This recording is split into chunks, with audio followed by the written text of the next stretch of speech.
রাস্তার ধারে দাঁড়িয়ে আছি, গার্নিয়ার কোম্পানির তরফ থেকে এইরকম অ্যাডভার্টাইজমেন্ট গাড়িতে করে প্রথম দেখলাম। তারপর রাস্তার ধার দিয়ে হাঁটা শুরু করলাম। রবিবার ছিল তাই রাস্তাঘাট বেশ ফাঁকা। সোজা চলে গেলাম হরিশ মুখার্জি রোড। আর এই হরিশ মুখার্জি রোডেই তোমরা দেখতে পাবে তেইশপল্লী দুর্গা মন্দির, যে মন্দিরটা ঠিক শান্তিনিকেতনের উল্টো দিকে অবস্থিত।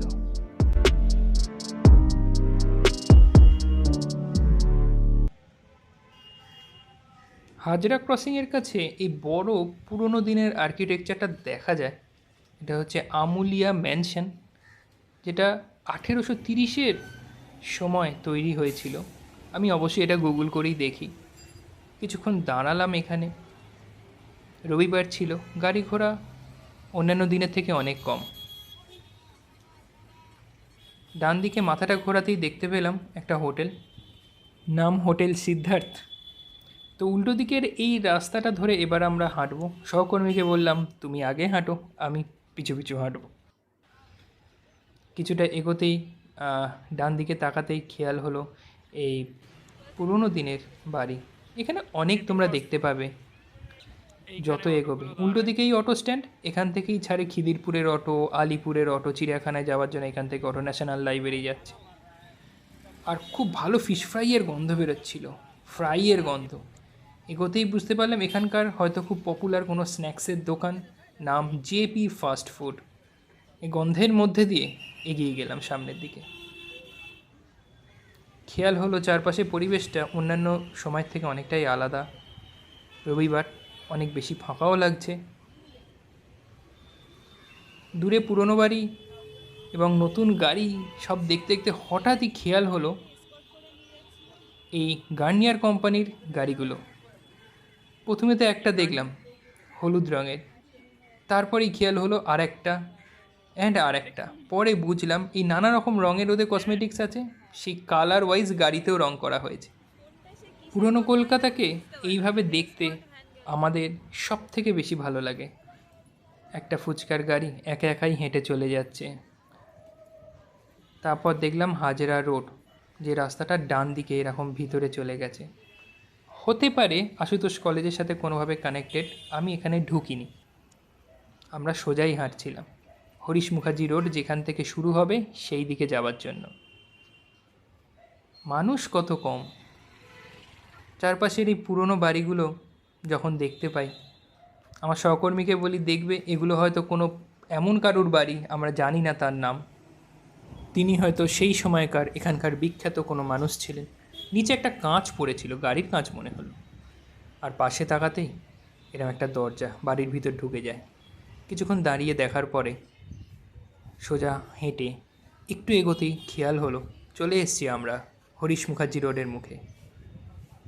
তারপর ডান দিকে ঘুরে আবার আমরা হাঁটা শুরু করলাম। বাঁ দিকে মুখ ঘোরাতেই দেখলাম ঘরে বাইরে রেস্টুরেন্ট। তবে রাস্তার ধার দিয়েই আমরা হাঁটছি। মাঝে মাঝে রাস্তার নিচের দিকে তাকিয়ে দেখি নানা রকম জিনিস। কেউ জুতো খোলা রয়েছে।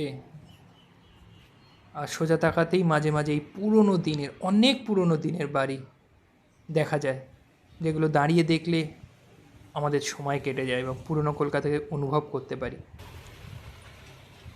দূরে আকাশের দিকে তাকিয়ে খেয়াল করলাম সূর্যাস্ত হচ্ছে। নিজের ফোনের ক্যামেরায় অনেক চেষ্টা করলাম সূর্যাস্তের রঙটা দেখাবার।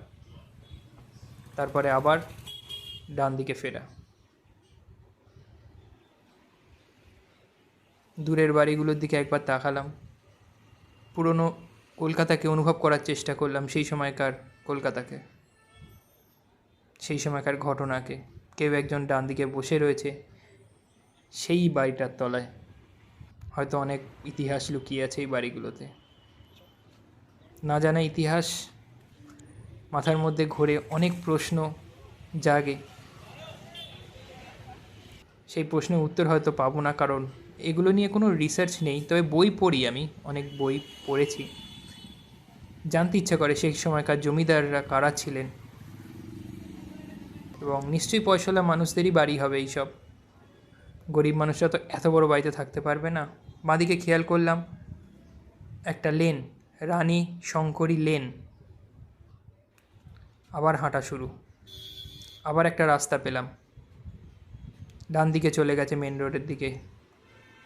আর এই রাস্তাটার নাম ভালো করে দেখলাম, বসন্ত বোস রোড। হ্যাঁ, এই রাস্তাগুলোর ভিডিও আসবে পরে, ধীরে ধীরে একটু একটু করে সব রাস্তাই তোমাদের দেখাবো, কথা দিয়েছি। ভালো লাগলে পাশে থেকো, লাইক করে দিও একটা। খেয়াল হলো 23 পল্লী দুর্গা মন্দিরের সামনে চলে এসেছি। মায়ের মূর্তিটা দুর্দান্ত লেগেছে আমার।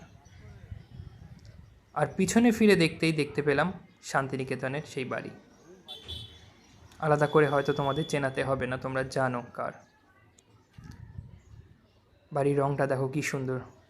হ্যাঁ, এরকম পুরনো দিনের অনেক বাড়ি যাদের পূর্বপুরুষেরা করেছে, কিন্তু এখনকার জেনারেশন সেগুলো নতুন করে মেনটেন করছে, সেটা আমার দেখতে খুব ভালো লাগে। খেয়াল হলো ইস্ট বেঙ্গলের ফ্ল্যাগ কোনো একটা পাড়ার ভিতর, গলির ভিতর, এবং সেখানে ছেলেরা নিজের মনে ক্রিকেট খেলছে। উত্তর কলকাতার একটা অনুভূতি হলো। আবার ডান দিকে তাকাতে খেয়াল করলাম রানী শঙ্করী লেনের একটা ছোট্ট বোর্ড লাগানো আছে, তারই ওপরে এত সুন্দর করে সাজানো একটা বাড়ি। হয়তো কোনোভাবে কানেক্টেড আছে রানী শঙ্করী লেনের ওই লেনের সাথে এই লেনের। পরে নিশ্চয়ই আবার আমরা আসবো এখানে ভিডিও করতে। রবিবার কলকাতার দৃশ্যটা কিছুটা এইরকমই, সব দেখিয়ে দিলাম। আমরা বেরিয়েছিলাম জেডি পার্ক মেট্রো স্টেশনে নেবে হাজরা রোড দিয়ে ঢুকেছিলাম, হাজরা মোড় দিয়ে ঢুকেছিলাম। তারপরে হরিশ মুখার্জি রোড ধরে আসছি। যা যা দেখতে পাচ্ছি তোমাদের দেখাচ্ছি। কিছুটা অংশ দেখালাম হরিশ মুখার্জি, আবার কিছুটা অংশ আরেকটা ভিডিও ছিল যেটা হরিশ চ্যাটার্জিতে গেছিলাম, তাতে কিছুটা অংশ ছিল। আবার একটা অংশ বলবন্ত সিংয়ের সাইডটা আবার একদিন যাবো, কারণ হরিশ মুখার্জি নিজে অনেকটা বড়। দেখতে থাকো। মোটামুটি আজকের আমাদের জার্নি শেষ হয়ে এসছে। তবে এইরকম একটা রাস্তার মোড়ে পৌঁছলাম যেখানে ডান দিকে তাকাতেই রাস্তাটা যেরকম চলে গেছে, আর একটু ডান দিকে ঘুরতেই আনন্দ পাবলিকেশনের বই আর লিজ্জত পাঁপড়ের এই জায়গাটা দেখতে পেলাম। এখানে কি লিজ্জত পাঁপড় তৈরি হয় আমি জানি না, তোমরা জানলে জানিও। তারপর কিছুটা এগোতেই খেয়াল হলো এই চায়ের দোকান এবং তার উপরে এত সুন্দর একটা ওয়াল আর্ট। ভালো করে দেখো। কিছুক্ষণ দাঁড়ালাম এখানে, হাতের আঁকাটা সত্যিই সুন্দর। আজকে ভিডিওটা এখানেই শেষ হচ্ছে। কেমন লাগলো অবশ্যই জানিও।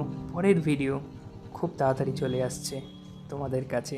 দেখতে থাকো এক্সপ্লোরার চক্রবর্তী। ভালো লাগলে পাশে থেকো।